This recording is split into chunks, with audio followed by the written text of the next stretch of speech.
Hola, ¿cómo están? Muy buenas noches, buenos días, buenas tardes, independientemente de la hora en que vean esta presentación. El día de hoy, el Club de Contadores del Perú presenta la segunda sesión del curso virtual Fiscalización Tributaria del Impuesto a la Renta Empresarial.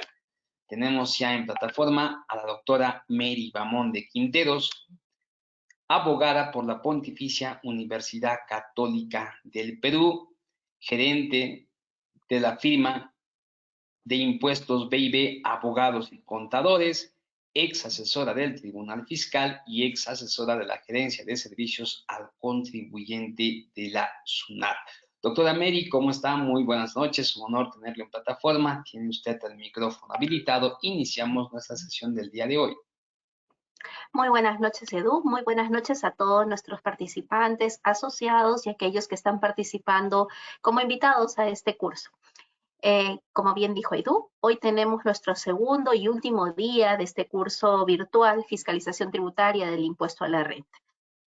Ayer nosotros nos hemos abocado a revisar cuáles son las nuevas actuaciones de SUNAT bajo el marco normativo que en verdad ya está vigente hace muchos años y toda la facultad de determinar sobre base presunta el impuesto a la renta y que el día de hoy, durante todos estos dos últimos meses, SUNAT está concluyendo las fiscalizaciones con la aplicación de las presunciones de las que hemos conversado ayer, lo cual nos obliga a llevar una contabilidad y documentación contable y comercial bastante ordenada, para no tener solo el desconocimiento del gasto, del costo, sino que no nos acoten, por otro lado, una renta que es posible que ni siquiera la hayamos recibido o de ingresos que no constituyen renta. También hemos analizado aquellos supuestos que se entienden como gravados con el impuesto a la renta, supuestos que no están gravados con el impuesto a la renta, la oportunidad para reconocer los ingresos gravados con el impuesto a la renta según el criterio del devengo.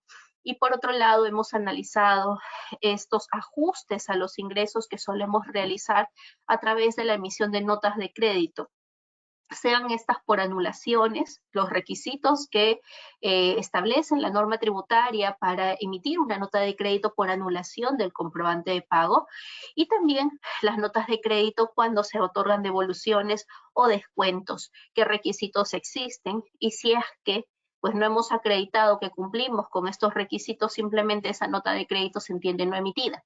No emitida y esos ingresos se van a reconocer tanto grabados con renta como con IGB.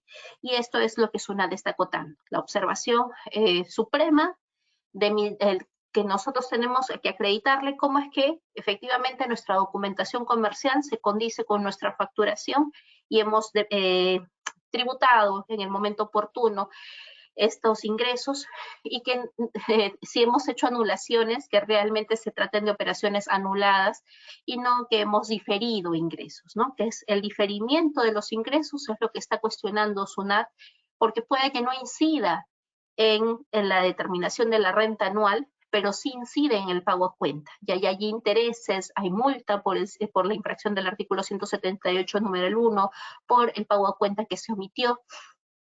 Entonces, esas son las consecuencias de que nosotros hayamos diferido los ingresos. Hoy, en nuestro segundo día, vamos a ver otras acotaciones de SUNAT que están vinculadas al costo computable, la depreciación, el cotejo en sí de la causalidad y la fehaciencia, hay criterios del tribunal muy claros en cuanto a cómo es que se debe acreditar la causalidad, que no es un concepto simplemente señalar es causal porque yo realizo tal actividad, sino que el tribunal fiscal está pidiendo medios probatorios que acrediten la efectiva causalidad respecto de algunas adquisiciones. Vamos a verificar todo este tema de la depreciación de activos, que SUNAT también lo está cuestionando muchísimo. Depreciación de activos, tenemos ahorita un régimen especial de depreciación para activos que se hayan adquirido en el año 2023 y tenemos el régimen general de depreciación que está previsto en el artículo 22 del reglamento de la ley del impuesto a la renta, ¿no? Y el 38 de la ley. Entonces, nos vamos a centrar bastante a revisar este tema, porque SUNAT está cuestionando cuándo es que yo he debido iniciar mi depreciación si es que correspondía y tenía yo los medios de pago o no para considerar ese activo como un activo de la empresa, y si es que no he podido acreditar eso, entonces pierdo todos los gastos que yo he incurrido o los costos posteriores en los que yo he incurrido respecto de ese activo. ¿Sí? Esos son los cuestionamientos de la SUNAT, y también el devengo de los ingresos, el devengo de los gastos, ¿no? Eso es lo que vamos a ver el día de hoy. Al igual que en nuestra sesión del primer día, yo voy a exponer por un promedio de 1 hora 15, luego de la hora 15, entre 8 y 15, yo estoy viendo las preguntas que ustedes tengan a bien formular, lo pueden hacer por el chat, lo pueden hacer por el micrófono, y luego tendremos un descanso, un receso de 15 minutos, retomamos con la siguiente parte del material, hasta 1 hora y 15 más, estamos más o menos entre 9 y 45. Nuevamente reviso las preguntas que ustedes han realizado y las respondemos, ¿sí? Entonces esa va a ser la mecánica de nuestra última sesión de este curso. ¿Qué entendemos por costo computable? Y que esta definición está dentro del artículo 20 de la Ley del Impuesto a la Renta.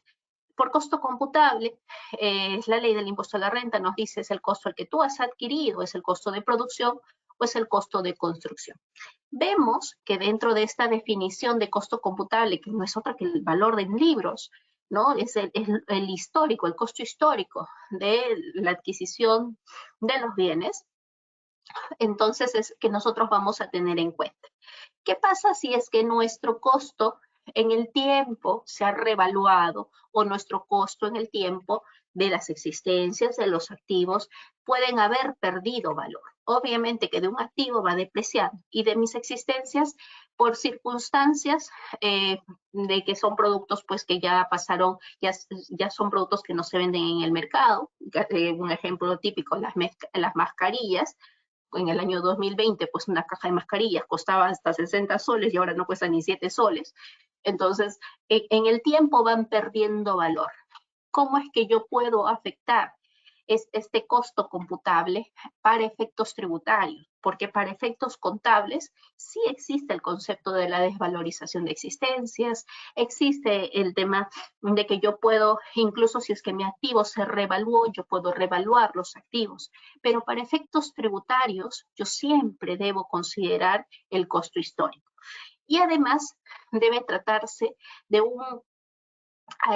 de que esa adquisición cuyo costo yo pretendo sustentar debe tener un comprobante de pago, y no tan solo hablamos de la escritura pública, no tan solo hablamos del acta de transferencia vehicular, del acta notarial de transferencia vehicular, ¿sí? Sino que se requiere el comprobante de pago. En recientes fiscalizaciones lo que he visto es que la administración tributaria, al no tener el contribuyente el comprobante de pago de un vehículo, por ejemplo, simplemente lo que tiene es el acta de la transferencia, dice, bueno, tu costo de este vehículo no está acreditado, te desconozco el costo. En el caso de terrenos, lo mismo, ¿no? Tienes terrenos, has realizado una construcción de una planta, pero no me has acreditado que si te emitieron el comprobante de pago o no te emitieron el comprobante de pago, o a quién le compraste.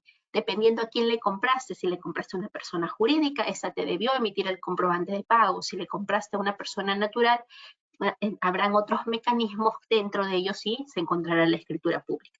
Entonces, el sustento del comprobante de pago, el documento de fecha cierta, la utilización del medio de pago, van a ser necesarios para acreditar este costo computable.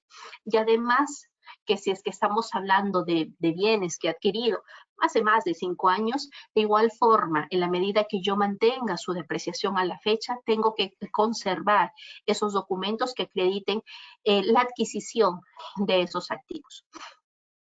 También, dentro de este artículo 20 de la Ley del Impuesto a la Renta, tenemos el concepto del costo inicial, que es el costo al que se adquiere, y dentro de este costo van a participar todos los conceptos en los que yo he incurrido. Por ejemplo, hace unos días me consultaban, me decían, hemos comprado una planta de procesamiento de conservas, y para comprar esta planta de procesamiento de conservas, que le hemos comprado todo, totalmente toda la maquinaria, hemos comprado el inmueble, y hemos comprado todos los insumos que existían, absolutamente todo. Y para ello hemos contratado los servicios de abogados, hemos contratado los servicios notariales. Esos servicios, esos pagos por servicios notariales, por los servicios del abogado, ¿forman parte del costo de adquisición de esta planta? Por supuesto que sí. Todo eso forma parte del costo de adquisición. ¿Por qué? Porque lo que forma parte del costo de adquisición van a ser todos los gastos en los que yo incurra para poner en funcionamiento este bien. En el caso, era una planta de fábricas de conservas, ¿no? Es toda una maquinaria inmensa. Entonces, pues todos los gastos en los que hayan incurrido va a formar parte.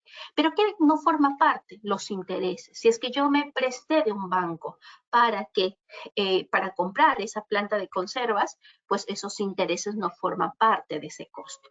La misma suerte corre las comisiones y todos los gastos de las comisiones de estructuración y todos los gastos adicionales que impliquen la compra de esa planta. Entonces, hay costos iniciales y hay costos posteriores. Los costos posteriores van a ser aquellos que yo voy implementando al activo, los voy incorporando de modo tal que estos costos son necesarios porque reponen o porque maximizan la actividad en sí misma o la potencialidad de este activo. Y luego acá tenemos que también considerar que para el costo, si es que un activo forma parte de la producción, esa depreciación va a formar parte del costo computable. Si es que este activo no forma parte de la producción, esa depreciación va a formar parte del gasto y no del costo. ¿Qué es lo que nosotros debemos determinar? Miren, en esta jurisprudencia, la cito a raíz de un caso, es que cuando lo que yo tengo es que incurro en costos por derrumbes, pero yo no sé cuál es la cuantía en sí misma de este costo. ¿Y por qué? Porque entro en un conflicto con la empresa que me ha prestado el servicio, en este caso del derrumbe. Y entonces en un arbitraje recién se determina cuál era el costo en sí del servicio. Porque yo había presupuestado de que mi costo iba a ser de 2 millones, pero en el arbitraje, pues la controversia era si era de 2 millones o 1,5 millones. Entonces van al arbitraje y con el laudo arbitral se determina que era solamente de 1,5 millones.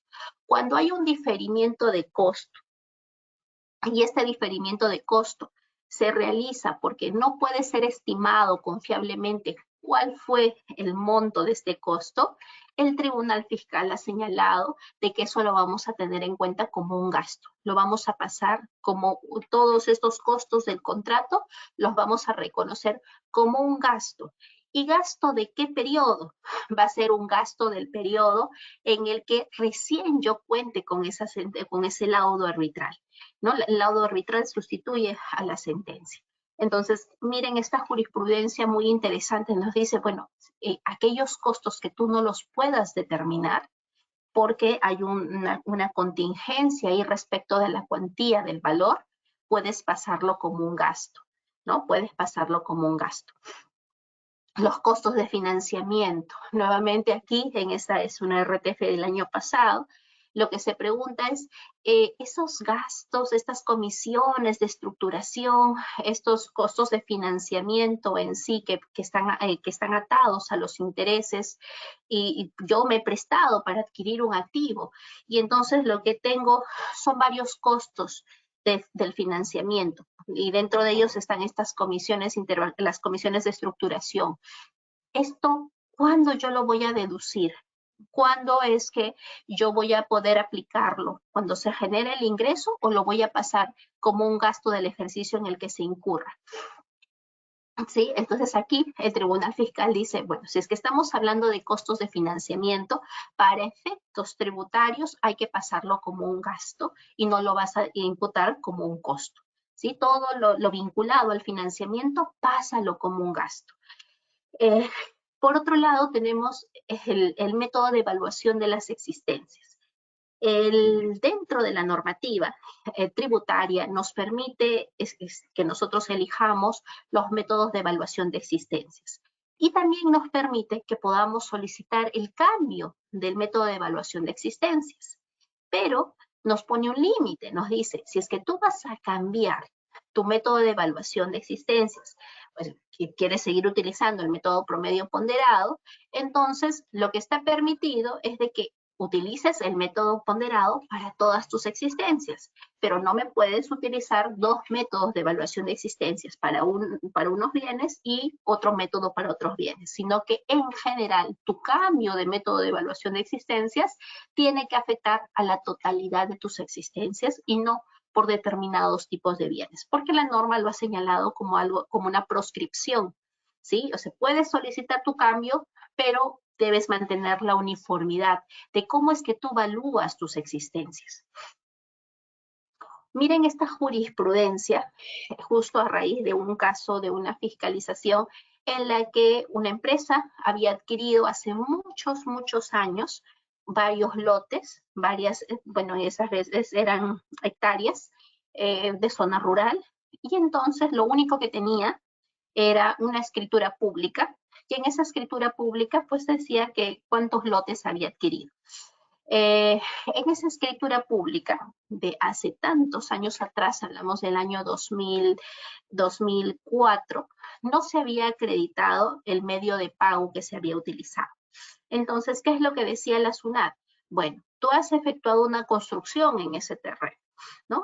Tienes ahí tienes unos ductos, tienes ahí incluso una casa administrativa, tienes tu planta de producción en parte de estos terrenos, pero no me estás acreditando que hayas utilizado medio de pago, uno, para varias de tus adquisiciones que constituyen costos posteriores, y tampoco me has acreditado cómo adquiriste ese terreno, ¿no? Que hayas utilizado el medio de pago.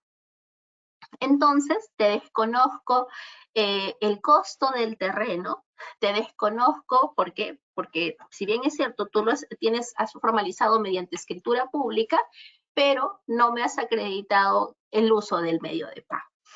Ese criterio tal cual lo encontré en esta jurisprudencia. ¿Sí? Lo mismo que SUNAT estaba aplicando en una fiscalización, lo encontré en esta jurisprudencia que el Tribunal Fiscal le da la razón. La administración tributaria en esta jurisprudencia dice procedió a reparar el costo de ventas declarado por el recurrente respecto de algunos elementos que componen el costo del terreno. ¿Sí? ¿Y por qué? Porque respecto de estos elementos que componen el costo del terreno, dice no ha utilizado medios de pago. Hay costos de adquisiciones de insumos, servicios, y todo ello no se ha acreditado que hayan sido destinados a la construcción del citado edificio. O sea, tampoco has adquirido, pero ¿cómo es que has modificado este edificio? Y por otro lado, me dice que no hay medios probatorios en los que se haya acreditado el uso de medio de pago en la adquisición del terreno en el que se realizó la construcción mencionada. Si bien es cierto, hay una escritura pública, pero en esta escritura pública no se está mencionando cuál fue el medio de pago utilizado. Entonces, y en ese sentido, el Tribunal Fiscal termina confirmando ese reparo, ¿no? Y era similar al caso que yo tenía, porque decía, bueno, tengo acá la escritura pública, este documento ya acredita la adquisición del terreno. Pero no, la SUNAT dice, no hay medio de pago ni tu escritura ni de todos los costos posteriores. Y si es que no has acreditado eso, por la ley de bancarización simplemente se pierde todo, ¿no? Se pierde todo. Entonces, aquí les pongo esta jurisprudencia que les puede servir de mucha utilidad. Ahora, también hay que tener en cuenta que el costo de adquisición con comprobante de pago como tal, ya no el tema de medios de pago, sino con comprobante de pago como tal, recién se exige a partir de los activos adquiridos a partir de enero del 2013. Los activos adquiridos antes del 31 de diciembre o hasta el 31 de diciembre del 2012 solamente debían ser acreditados con documentación fehaciente. ¿Sí? Pero ya a partir del 1 de enero del 2013 sí es necesario que se cuente con un comprobante de pago. Adicionalmente del comprobante de pago, el medio de pago utilizado para la adquisición de ese activo. Si es que yo no he utilizado medio de pago, simplemente pierdo el costo, pierdo la depreciación, pierdo absolutamente todo respecto de ese activo. Ahora, si es que me exigen respecto de activos adquiridos con anterioridad. Miren que aquí el reparo de esta jurisprudencia no era por el comprobante de pago, era por medio de pago. ¿Por qué? Porque acá ya el tribunal